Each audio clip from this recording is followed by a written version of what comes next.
Welcome, everyone. Thank you for joining us today. My name is Bridget Tran, the Chief Marketing Digital Officer at the Transformation Group. I would like to welcome you to the International Luxury Hotel Association webinar on strategies to transform hotel guest experience, moderated by myself. We would like to take a few minutes to introduce our sponsor, Stay in Touch. I want to introduce you to Michael Hufflin, the Chief Revenue Officer, who will be briefly telling us about their product. Hi, my name is Michael Hufflin. I'm the Chief Revenue Officer at Stay in Touch, and I'm extremely excited to be joining you guys today.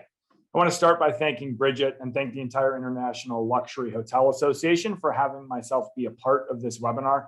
I'm very honored to be representing Stay in Touch as we talk about how the guest experience continues to evolve and be reimagined all across the hospitality space. Welcome to everyone who's joined us. I think there's a lot of people that you'll be learning from across this series, and we're excited to be a part of it. This is a topic that is very close to the heart of Stay in Touch, as we were the first property management system built to be centered around the guest experience. In a technology space that's historically been all about operating efficiency, Stay in Touch took a different approach. How do we build a software that unburdens hospitality and allows you to deliver whatever experience you can dream of? By being cloud-based and accessible from any mobile device anywhere there's internet, the idea of a front desk is no longer a necessity in your hospitality experience. Further, because of the guest-centric approach that we take, whatever you can dream, we can deliver.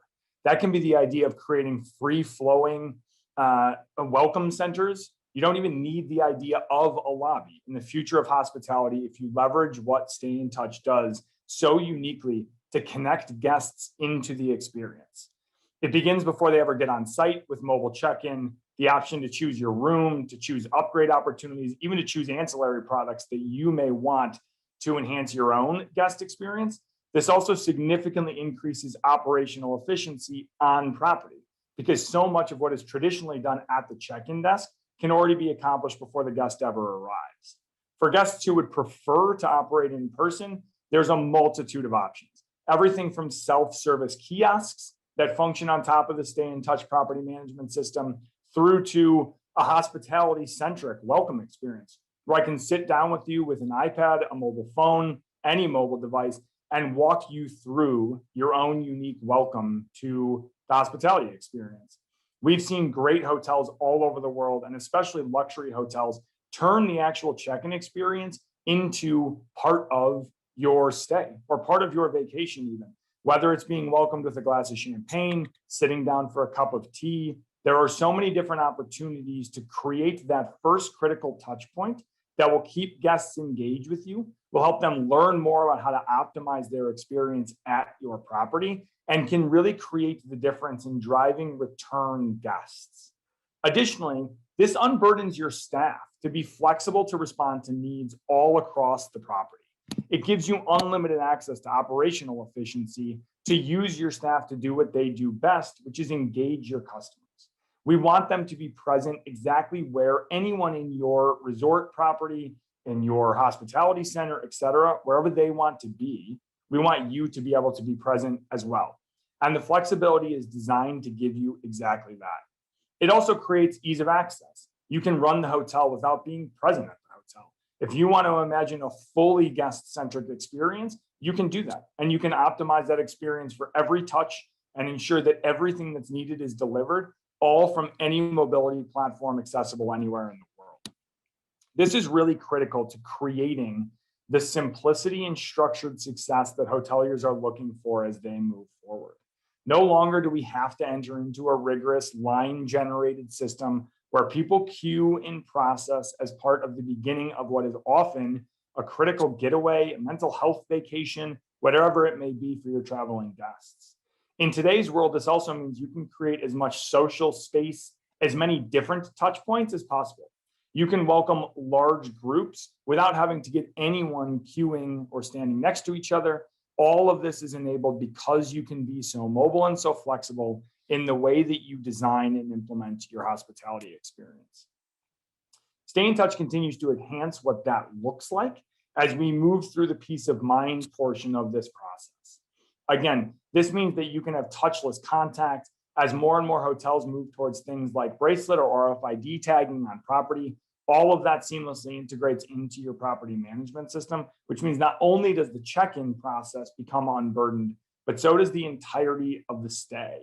You're now connected to everyone on property anywhere you are, allowing them to focus on optimizing the experience and maximizing your benefit on property without having to regulate staff accordingly. We're really excited about how hospitality continues to transform. We're even more excited about being such a central part of what that transformation looks like. We hope all of you get the chance to learn more about Stay in Touch and engage with us as we continue down this evolution, something that we are so excited to share with all of the hospitality market. Bridget, thank you again for the time and the opportunity to share a little bit about who Stay in Touch is and how we're helping to drive the transformation of the hospitality guest experience throughout all of our guest stays now and into the future. Thank you all. Thank you, Michael. I would like to start today's session on strategies to transform guest experiences. But first, I am honored to introduce to you our panelists of experts and industry leaders. I want to take a couple minutes for our panelists to introduce themselves. Jackie, may I have you start, please? Thank you so much, Bridget. I'm Jackie Volkov. I'm the dual general manager for the Ritz-Carlton South Beach and the Ritz-Carlton Bell Harbor. I'm really excited to be today on this. Janine? Thank you so much, Bridget. My name is Janine Conforti. I'm the Sales and Marketing Director for Canyon Ranch, located in Woodside, California. And David?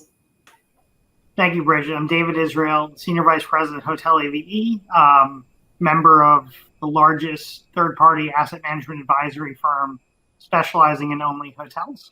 So glad to be here. Thank you all for being here with me. So before we start our discussion, I want to highlight the different phases of the guest journey. So when we talk about the guest journey, typically there's 6 phases, but for our short conversation today, I shrunk it into 4. So I grouped the beginning, the first phase, the research and purchase as in 1 phase. And after purchase comes the arrival, when the guest arrives to the hotel. And then during their stay of the hotel, and followed by departure and return. And I shrunk those 2 phases together to make 4. Now, when we think as a marketer, as myself, that is my train of thoughts, and that's how I think of a guest as they go through their travel journey. But from a hotelier's perspective, when we think about the research and purchase, we're really thinking about the marketing, the branding, the booking of the stay. And when we think about the arrival, we're thinking about the actual check-in process when the guest arrives to our hotel. And the stay, not only is the stay of the room, but it's also all the activities, the amenities, the help and the guidance that we provide to our guests while they're under our care. And of course, at the very end, the time of their departure, there's a checkout phase.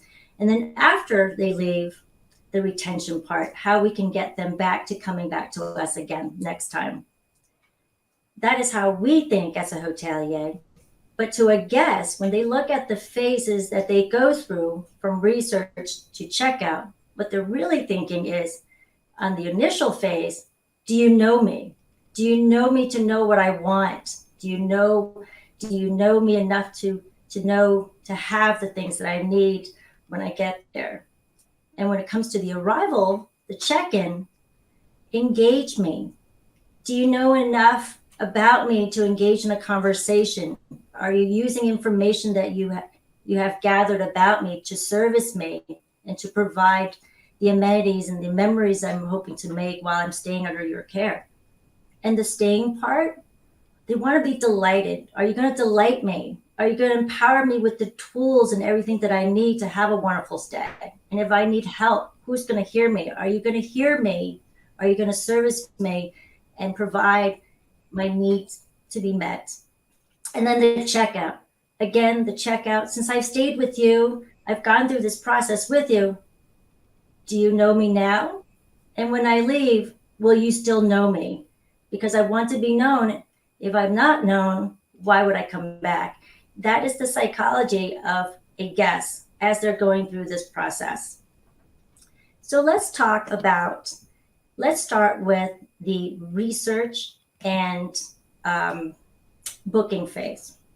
So we know that experience doesn't start when the guest arrives to your hotel. It starts way before that.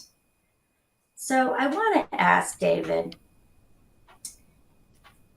what have you seen other hotels doing during this phase that's aligned with the hotel brand and their at-hotel guest experience? Sure. So I think in the pre-arrival phase, pre-arrival and also the research phase, it's very important to educate the guest on both the check the boxes of the cleanliness standards that you have, but then most importantly, in my mind, it's then educating the guest on what you and your property are offering, right? Not necessarily focusing on what you're not offering, but focusing on what you are and what that experience will feel like while you're at your property. So whether that's through updated imagery that make people understand, if you're in certain markets, the socially distanced nature of how people are spread out, or how your food and beverage or your spa or other things like your pool interact. I think that's very, very important. I also think it's very important to set the expectation of the pre-arrival trip planning that is available, right? Hotels are becoming more and more like cruise ships in COVID, where people want to engage prior to showing up, and they want to know that they've been slotted in for the correct dinner reservations and spa and pool chairs, and we see that not just in the resort markets, but we see it also in the urban markets, right? The guest really wants to understand what it's going to be like, what restaurants are open nearby, what tourist attractions are available. And besides having the comfort that either comes from the brand or the standards that you provide from a cleanliness perspective, they want to know that, to your point, Bridget, that you understand what's important to them and why they're coming. And that trip planning piece that historically has been an email or a survey is very much more becoming video conferencing or phone calls to really intimately understand the guest and get that guest comfortable, and ideally convert them to providing information that is quintessential to delivering upon the service execution in the rest of their stay. I mean, it's true. Even through time, travelers' expectation have changed just with time. But now with the whole incident of COVID, I mean, that is definitely a catalyst of change. And Jackie, you've been in the industry for 30 plus years. In your view, what are some of the expectations that have changed prior to arrival at your hotel? So thank you, Bridget. I really have to go back what David said. Pre-arrival is so crucial to our guests. They like to know everything that is happening. They really depend a lot on social media, on TripAdvisor, anything that they see posted. And then, of course, often they call the hotel to verify. What we need to create as hospitality professionals, especially in the luxury space, really make sure that everything is on the websites really updated, that we communicate, and that we give them the trust. They trust the brand. And I think with COVID, we see as guests re-emerge to travel, they like to be welcome. They like to know what's happening. But I think as hospitality professionals, we really need to focus on the pre-arrival and really staff the team, the concierge team, the guest relation team. They are a lot busier than ever before because everybody likes to have the entire itinerary. Kind of to David's point, everything has to be organized before because there's so much unknown. When I travel, will this happen? So here in South Florida, we are really fortunate. Everything is open, but I do know other destinations, there's still a lot of like closed restaurants or closed venues. So giving the guests the most communication, that's gonna create a happy customer. Actually, I can't agree with you both more because, coming from digital, one of the things that you both hit on the head is experience. And when I talk about digital, very often we forget that the experience that we are trying to convey or that we're trying to provide at the hotel, it doesn't always translate on the online space, especially before they get to the hotel.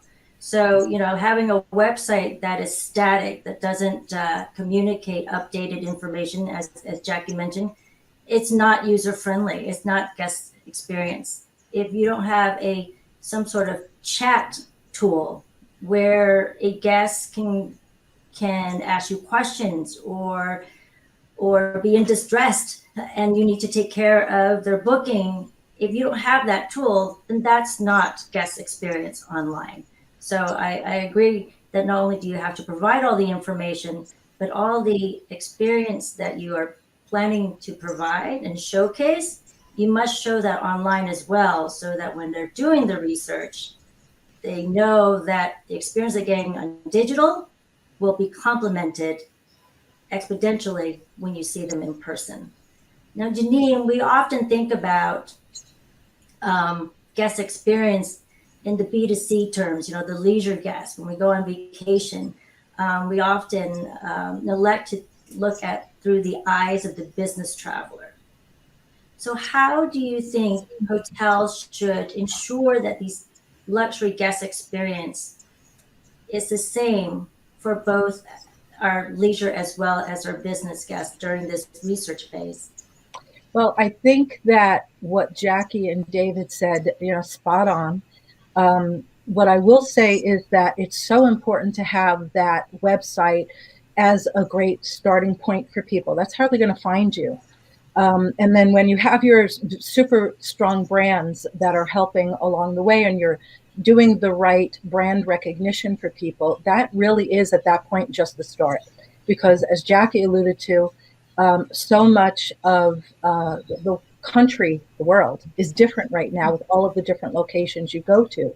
And oftentimes what I'm finding is that in California, which is where we are, I have a different guest than potentially Jackie has in Miami. So, they're having a different type of experience and looking for a different type of experience. For us in California, we have a responsibility to make sure that each guest feels comfortable coming onto property. And that comes, of course, with that pre-arrival. And what I have found, interestingly, having come from very strong B2B and now being much more in, direct to that leisure guest and direct to that corporate guest, what I have found is that corporate guest, along with the leisure guest, the number one concern they have is, how am I going to be safe? And so we need to make sure that we're keeping up with state guidelines and general CDC guidelines, et cetera. And then what I have found is that they are starting with the website and then they want to talk to someone. They still want to ask questions because it's confusing for everybody. And staying, on track and staying up to date.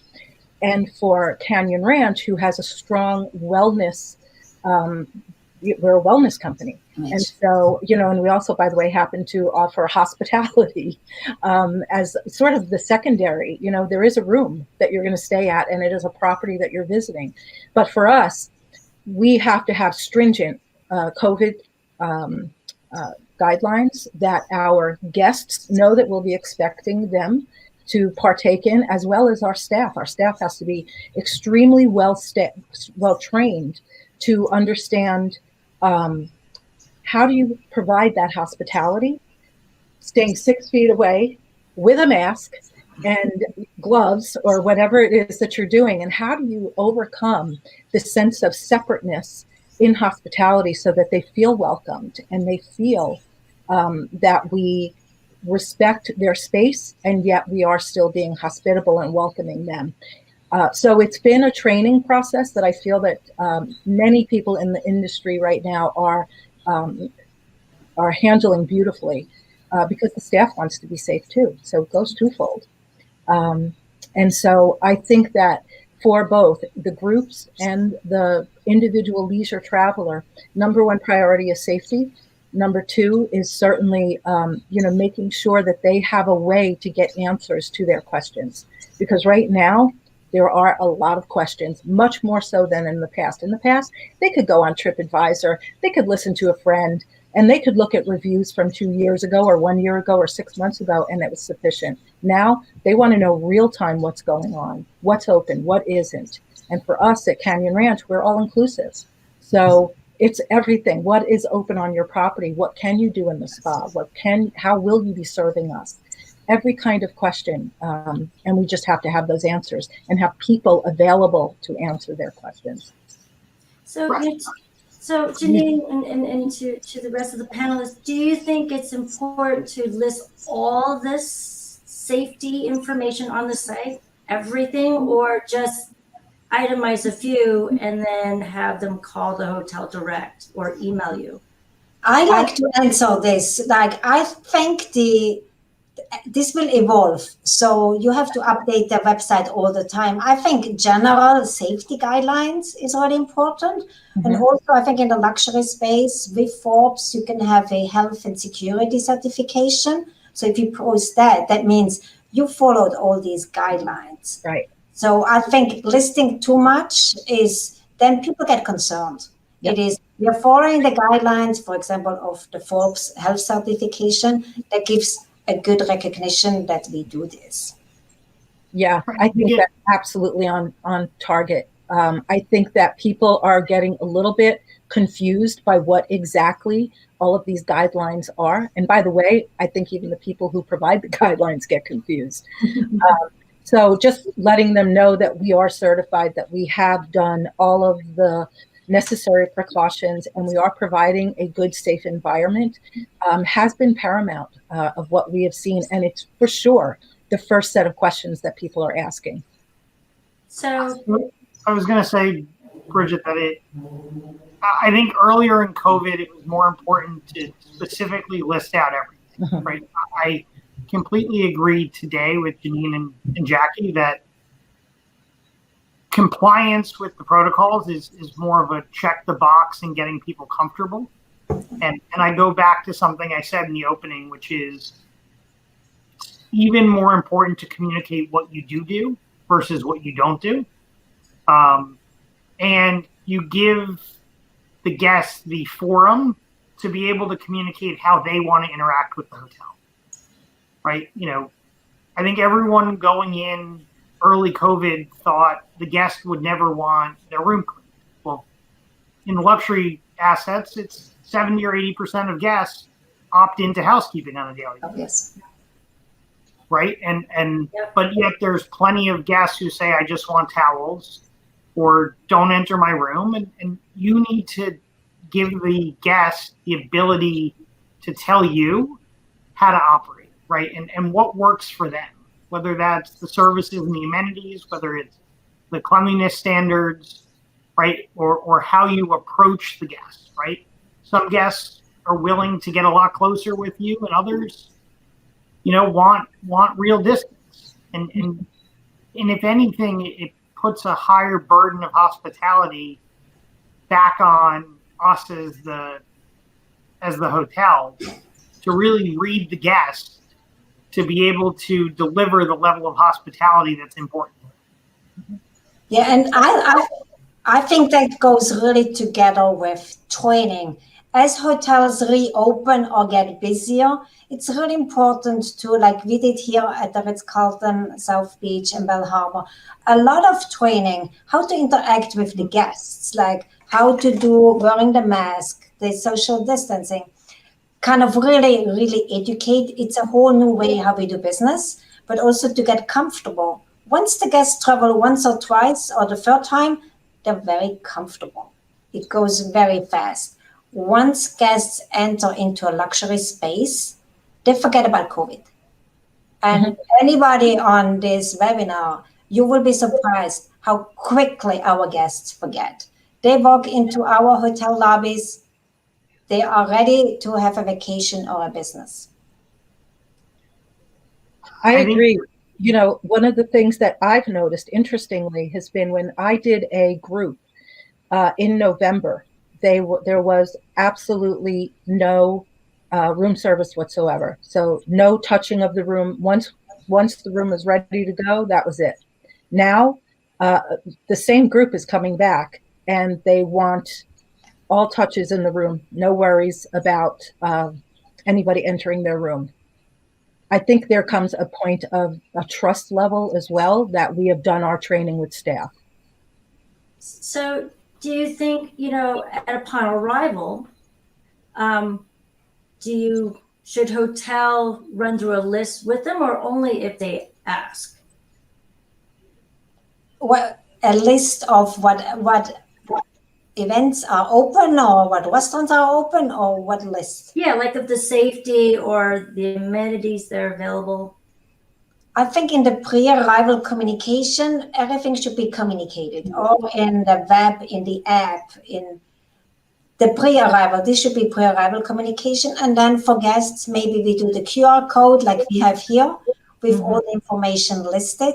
And if you do a QR code, you can update very easily, very quickly. So it's always updated.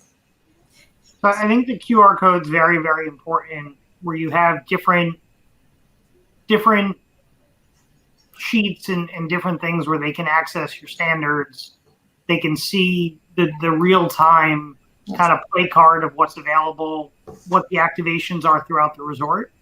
I have found it to be successful, right, when our various hotels, particularly as it relates to housekeeping, right, are having the conversation with the guests, and that we don't make any assumptions. That is one thing that we've seen greater success in over communicating in the beginning of just how do you as a guest want to, interact with the hotel, right? And proactively talking about the trip planning when they do check in, and the concierge functions, and how they can reach the team via text or WhatsApp or Kipsu, so that they feel comfortable asking all the questions, because a lot of people want to minimize their time at check-in, while others are still willing to be there and do the whole song and dance from a concierge perspective. So it's really reading the guest, and it goes back to the training that Jackie alluded to. So Jackie, at Ritz-Carlton, what do you do at your hotel that marks like the first step of the beautiful beginning of a wonderful stay ahead? I think really it goes back to the pre-arrival. Like, the guests need to be excited the moment they go on the plane or get in their car to get to the hotel, because I think the pre-arrival journey is as important as the actual vacation, because you're looking forward for a beautiful luxury vacation at the Ritz-Carlton in South Beach or Bell Harbor. So, and then creating that arrival that you feel welcomed. And I think, to David's point, like, some guests like to be at the front desk, but most guests just like to use the key. We have mobile check-in, so you check in on your phone, you go straight up to the room. So kind of to get immediately into your guest room. So I think technology has helped us tremendously. And the guests who wishes to go to the front desk and interact, of course, we are there for everybody. But it's that first, I think the first 5 minutes in a hotel are really, really, really important to set the stage of when they see all, for example, we bought everybody the exact same mask. So everybody looks the same, it looks uniformed. So it's not like a mismatch. So I think hotels that reopen or open try to uniform the mask. So it's just part of how we all look like. That's a good point too, because if it's part of the uniform, it's not as intimidating as wearing a surgical mask. It's just a part of it's an accessory now to the uniform. Jackie, what are some of the what are some of the strategies that you found that's been most effective in elevating guest experience and satisfaction, you know, in the wake of the pandemic? And the second part of the question is, are there any long lasting takeaways from these changes? Yeah, so I think is here in Miami, we have been super fortunate that we really opened very fast. I always describe it a little bit like we opened and a tsunami of customers came to Miami as we are one of the only destinations actually open in the country. So we had to move very fast from everything boxed up, like room service delivered in bags, like all the things we took as a precautionary measurements. We moved very fast into let's do buffet breakfast. Let's have our beautiful club lounge with all the presentations. We have gloves for our guests, so when they use the utensils to keep everybody safe. But we moved very quickly back to everything is open. We have the plexiglass separations, but otherwise the hotel, all the facilities, both resorts, everything is open. So some of the takeaways is like the QR codes for our restaurant menus. I think that's something here to stay forever. And I think it gives a lot of flexibility to our chefs, to our food and beverage operation. You can update as quickly and as often as you like. So that's for sure one of the pieces that stays. But at the end, the guests look for activations. The guests look their experience or their vacation or their business trip still needs to be a luxury experience. And we cannot stop or shorten all the things that we normally offer. So I think to all the hotels out there, as you open, don't think too much of what are the restrictions. Think of when we open, you have to be ready to open completely. So that's one of my suggestions. David, do you have anything you want to add? Yeah, I think to Jackie's point, you have to be ready to open, and you have to be able to take some of the learnings that we had during COVID, like QR codes, like some mobile ordering, like the expansion of IRD throughout the property, right? I think the ability for someone to order room service to a random chair in the hotel is here to stay, right? I think creative activation of the various meeting spaces and programming of amenities throughout the resort is here to stay. Mobile key is here to stay, right? Enhanced check-in and check-out from a technological perspective is here to stay, right? With that said, some of the things we talked about in pre-arrival are also here to stay, which is increased engagement with the guests, right? So you may see less of a need for as many people standing at a front desk, but those same bodies are just going to be repurposed to enhance and potentially regrow a reservations department or a concierge department that enables somebody, to video chat from their own guest room, or on their way, to an urban resort, an urban hotel. People are going to check in on their way to the hotel and engage with the hotel on their way there. So I think it's just implementing and continuing to grow the technology that we've all been candidly behind on in this industry for so many years, and now using it to enhance the experience and enable that one-on-one customer service to really be better than it ever was before and more curated. Yeah, I completely again, I agree with that, because from a digital perspective, up until COVID, I think there wasn't a lot of digital integration with the real world. It really did sit in silo. When we think of digital, we buy a system, we buy a tool, but I remember one time I was trying to implement a tool that we would use to check-in time, and I was having pushback because they were saying that it's adding to the process. But technology, as we've seen, should not be adding to your process. It should make it more seamless. It should cut down on mundane tasks and increase the high level, the high touch service, as David mentioned. And I agree. I think a lot of these technology, we should start looking at technology not as an off one set sitting by silo, but more integrated with the real world experience. What are your thoughts on that, Janine, in terms of, at an all-inclusive resort? I know that there's a lot of programming. What are some of the things that you have seen have changed that are here to stay? And how do you think that you can elevate guest experience even further in the near future? Well, I do agree that, the things like the QR codes and providing people digitally something that they can refer to is the wave of the future. However, in a wellness retreat, what we have found is that we have all types of people who are coming in, and the wave of the future should not leave some behind.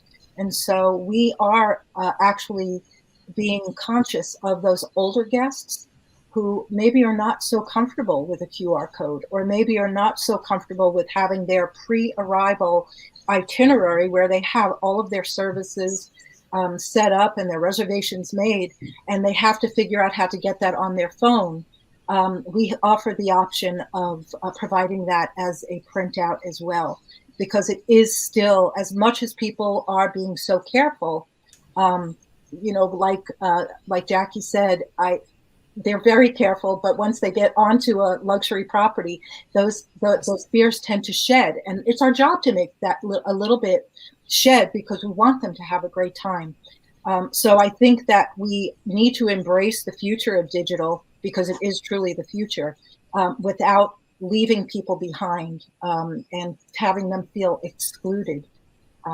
So I think it's a growth process that we're going to have. But at least at Canyon Ranch, we do provide the option of being old school too, because, wellness is there for people who are in their late teens to, 80s and 90s, if they're doing it right.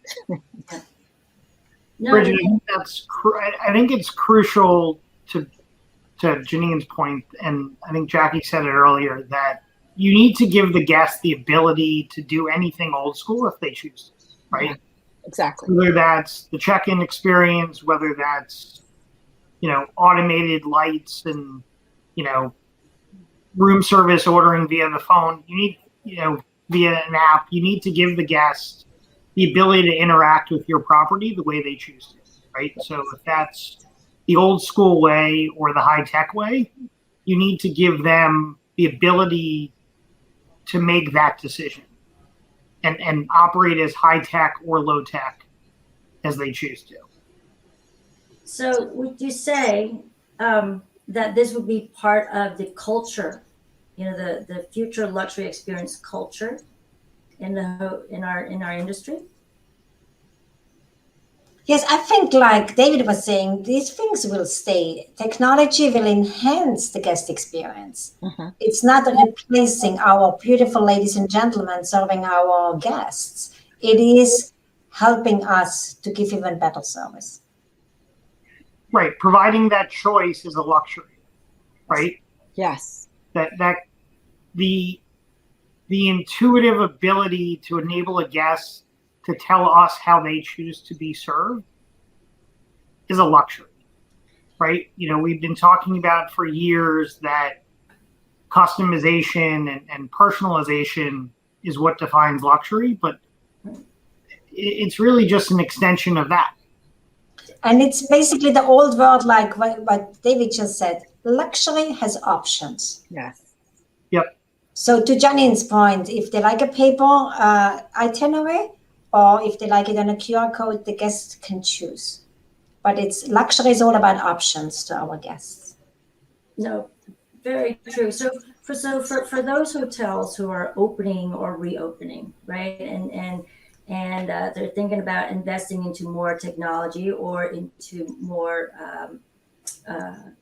human intellects. So for planning tomorrow, should the hotel, and how did they determine if they should go more high tech or more high touch with staff? Or, how do they know what's the ratio? Like, is it 50-50 or 60-40? Like, what helps them decide what is the right approach for their hotel? I personally think it's each hotel knows its demographic of the customers based on the market segment. Who is your guest? What do they need?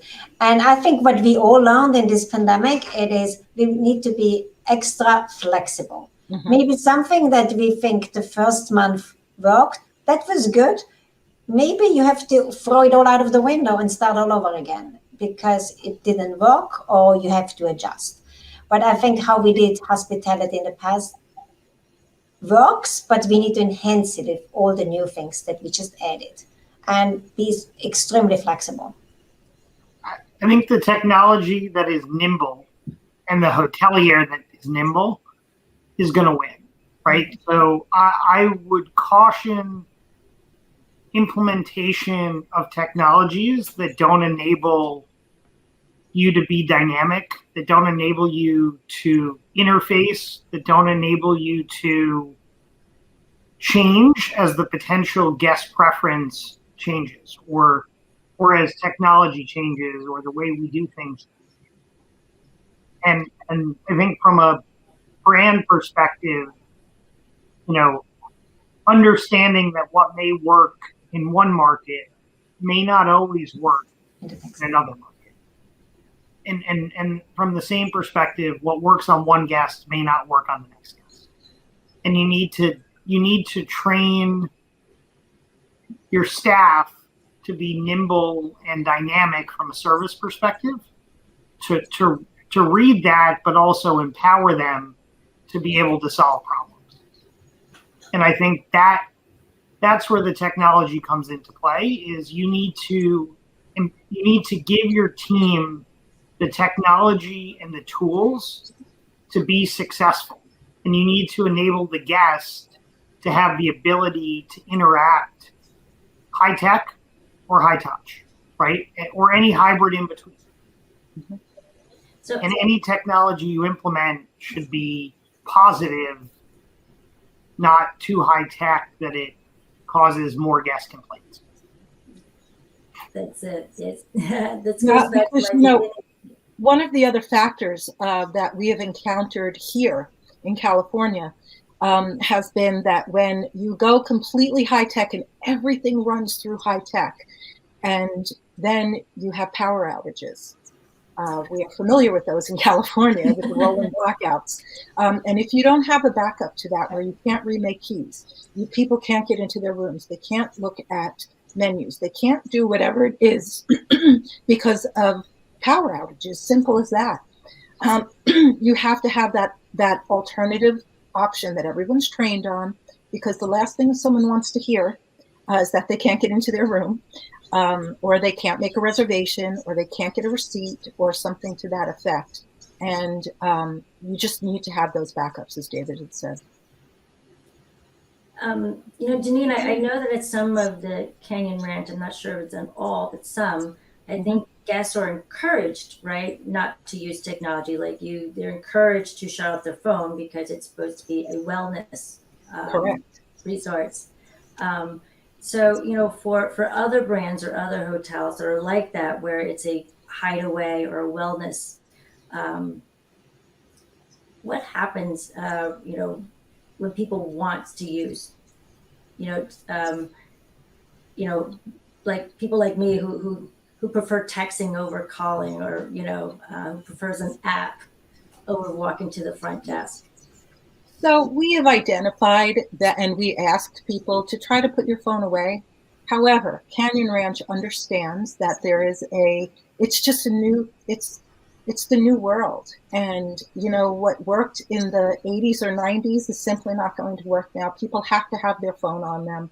And we're okay if they're on their phone, as long as they're talking on their phone in the public spaces. But if they want to use it for the checking of itineraries or what have you, there's really no problem with that. What we do find is that if we're able to encourage them and get them to put the phone down, it changes the dynamic, because technology has really overrun our lives these days. Yeah.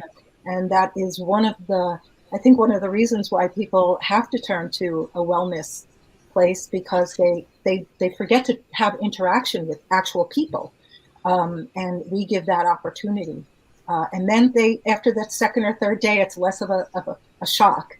And they're able to move forward and realize that they will not die if they don't have their phone on 24/7. And it's okay. Right.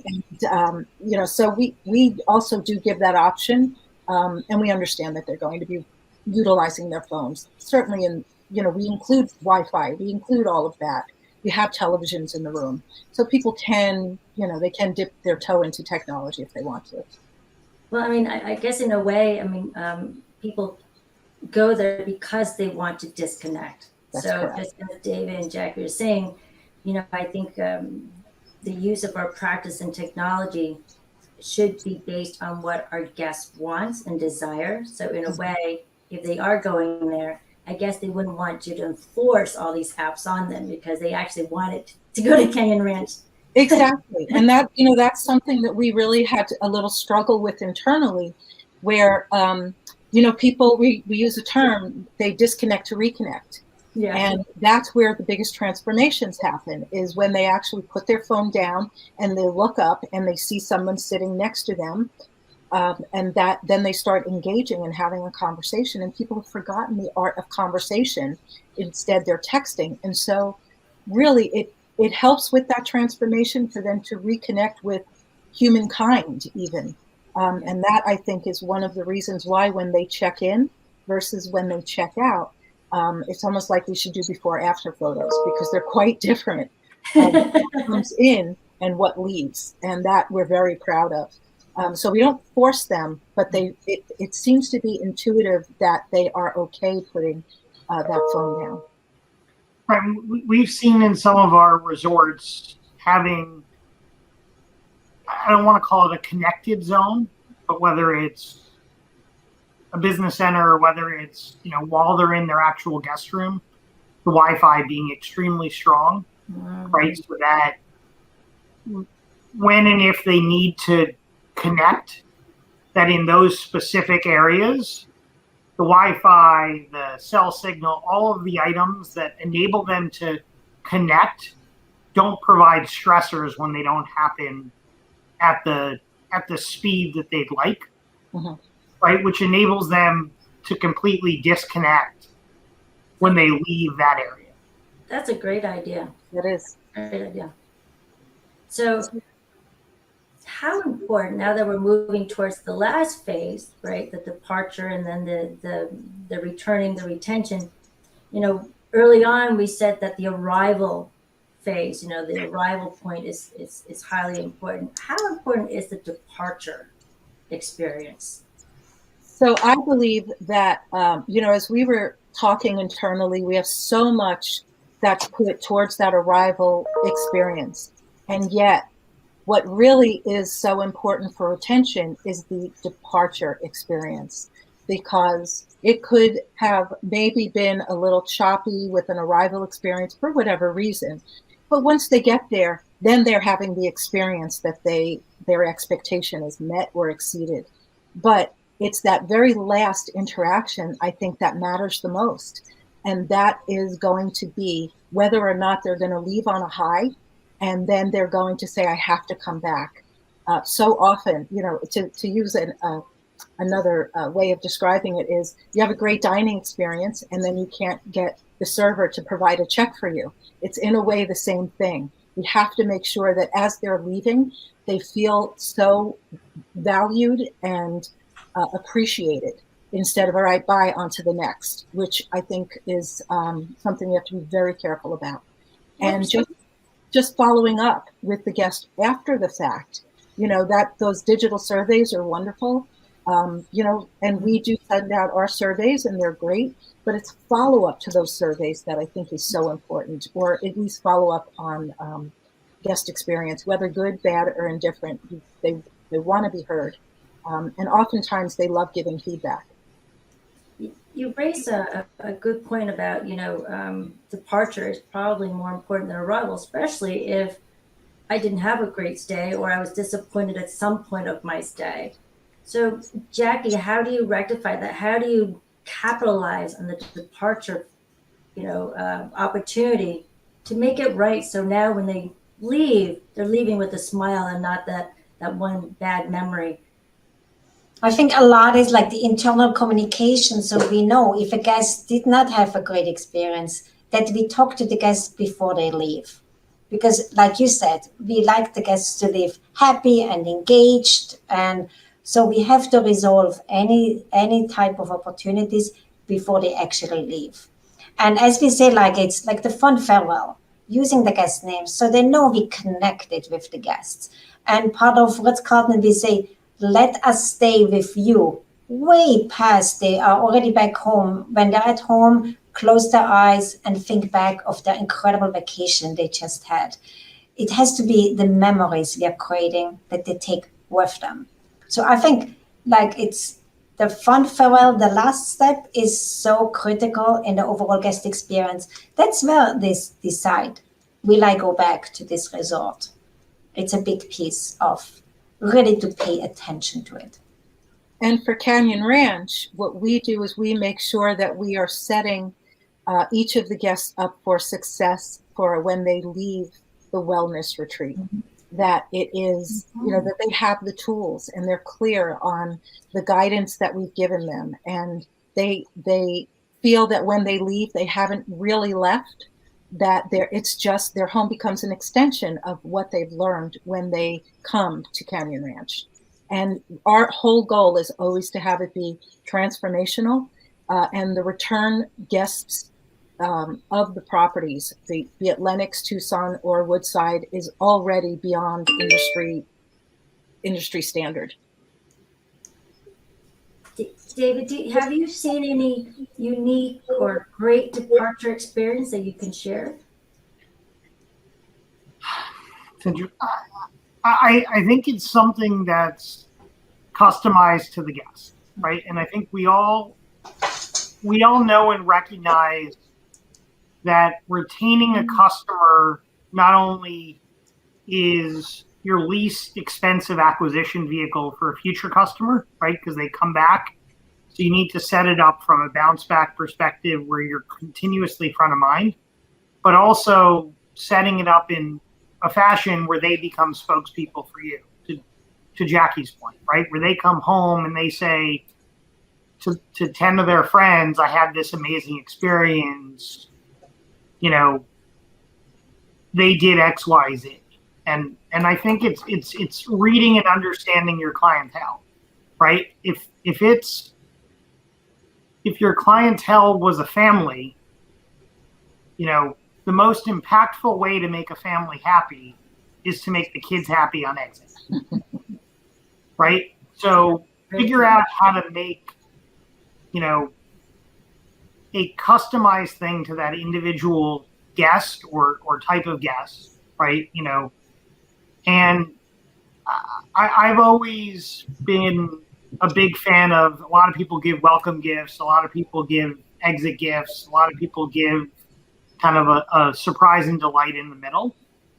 But it's very important that there's some character to that is something that will drive them back, right?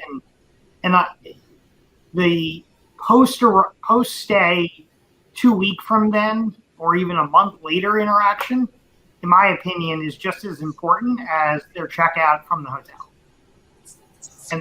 And I think to David's point too, we need to create those beautiful, memorable moments for our guests that are Instagrammable. So when they post them, when they share with their friends, it stays with them. That vacation, that unique moment stays with them and they want to share.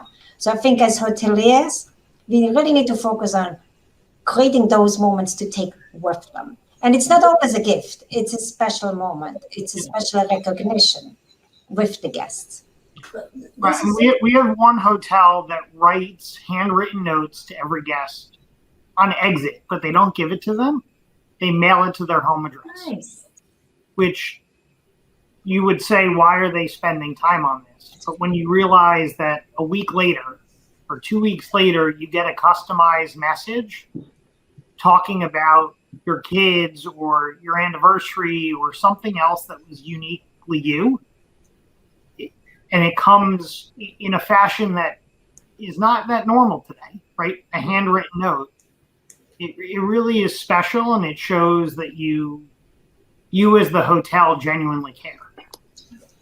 You just made me remember. I remember probably 10, 15 years ago, I took a cruise ship, a cruise experience, and it was very lovely. I mean, there was a whole, I guess, survey I had to take. So when I got there, they obviously knew everything about me. And when I went home, a week and a half later, I received this cocktail table book of all the photos that the crews were took of me during my trip. Some I posed, like you said, Jackie, but others there was just like random photo. Luckily, not all look so bad, but it was such a lovely book. It was probably the best marketing material for them, because now every time somebody comes over, including the mailman, I'm like, look at this lovely book I got, and it has their branding and everything. So to your point, I think people like to relive it. And so receiving something in the mail, especially a week and a half later, and you're back and you have deadlines and you're romancing about the memory you created on this cruise ship a week and a half ago, it really does strike a chord. And that leads me, of course, the question of loyalty and retention. Some people would say that in modern day, loyalty is not as important or value, like brand loyalty is not as value as it was, right? And so how important and what do you do to keep your guests coming again and again, especially with the new generation? It's one thing if I've been coming to you for business and for leisure, but what about the new generation, the new audience that maybe haven't tried the Ritz-Carlton or haven't tried Canyon Ranch? Jackie, would you like to share? Is there any? So I think loyalty is really critical, but it's not created by a beautiful building. It's created by the ladies and gentlemen serving the guests. Guests have their favorite server. Guests have their favorite bartenders. Guests come back because of one individual, because of 5 individuals. It's the individuals that create loyalty to the guests. Yes, we need to prepare them the scenario for them to be excelling and creating those experiences. But I always say it's the training we give, and it's really instilling service from the heart. If the service from the heart is sincere and real, guests will come back to the hotel because of the individuals working there.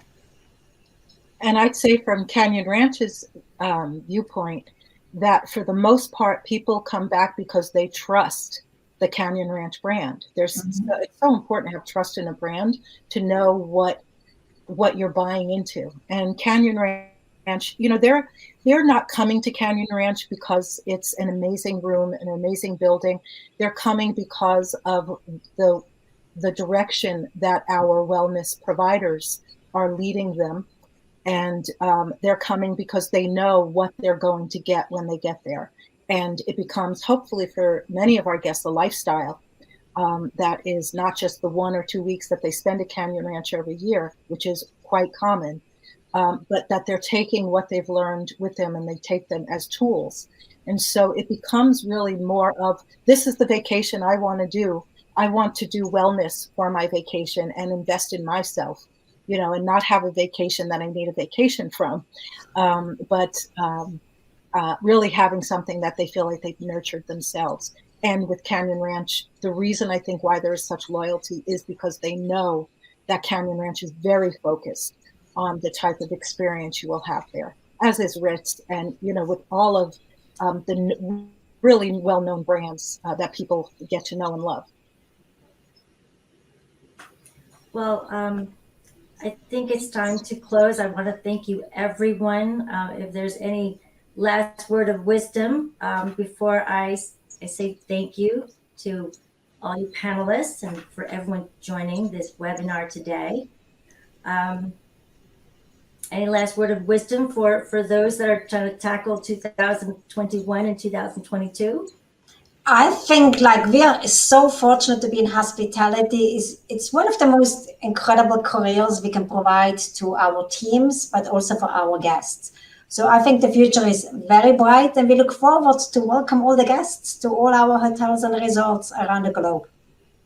Indeed. Indeed. I do as well. And knowing your guests is the most important thing. Understanding who's coming onto your property, what their goals are, and making sure that you have conveyed what it is that you're able to offer. And to quote Jackie from earlier, the tsunami's coming. So It is. Be true to what we truly are, which is hoteliers, and hospitality is not dying. It's coming back stronger than ever, with higher level of service and personalization than we've ever seen before. So it's a very exciting time to be in this industry. Indeed. Thank you again, panelists, and thank you, everyone. If you found this webinar to be very valuable, please do share the recording. Recordings of the past webinars can be found on International Luxury Hotel Association website. That's THEILHA.com. Thank you, everybody. Talk to you again soon. Bye-bye. Bye-bye. Bye-bye.